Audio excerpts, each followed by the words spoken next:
ব্যাপারটা দেখুন এখানে, যে যারা কৃষ্ণের মূর্তিকে, অর্থাৎ যারা মূর্তি পূজা করেন এবং মূর্তিকে ঈশ্বর মানেন, তারা বিষয়টা একটু বিবেচনা করুন যে এখানে ঈশ্বরকে কি আসলে অপমান করা হচ্ছে না? যারা মূর্তিকে ঈশ্বর মানেন আর কি, একটু ভেবে চিনতে, হ্যাঁ, আমরা যে ধর্ম পালন করতেছি এটি অবশ্যই একটু ভেবে চিনতে করা উচিত না কি? আপনি যা করছেন, আপনি ওই বাচ্চাদের মতো যদি, বাচ্চারা যেরকম খেলা করে, খুঁটিমালাই খেলা আর কি, আমাদের গ্রাম অঞ্চলে বলা হয় খুঁটিমালাই, বাচ্চারা খেলা করে, মানে মাটির হাঁড়িতে, ছোট পাতিলে ওই মাটির বালি দিয়ে যে ভাত রান্না করে, এরকম একটা খেলা।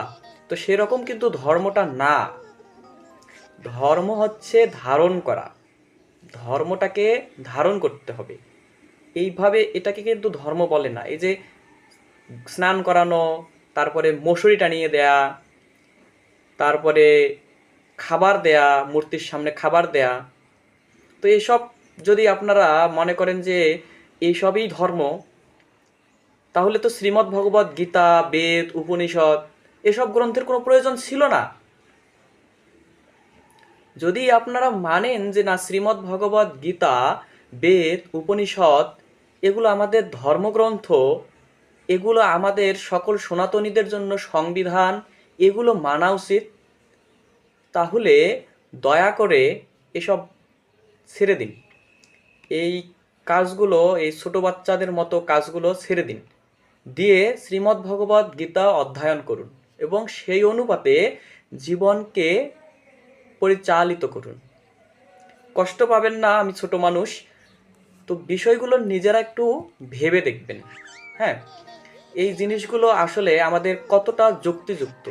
এই যে পিতলের মূর্তির সামনে ফল মূল আদি প্রসাদ দেয়া, তারপরে সকালে উঠে পিতলের মূর্তিকে সরিষার তেল মাখানো, স্নান করানো, মশারি টানিয়ে দেয়া তাকে, মানে, তো এসব তো কিছুদিন পরে হয়তো দেখা যাবে যে এই পিতলের মূর্তির কারণে রুমের পাশে একটা টয়লেটও করে রাখবে কেউ।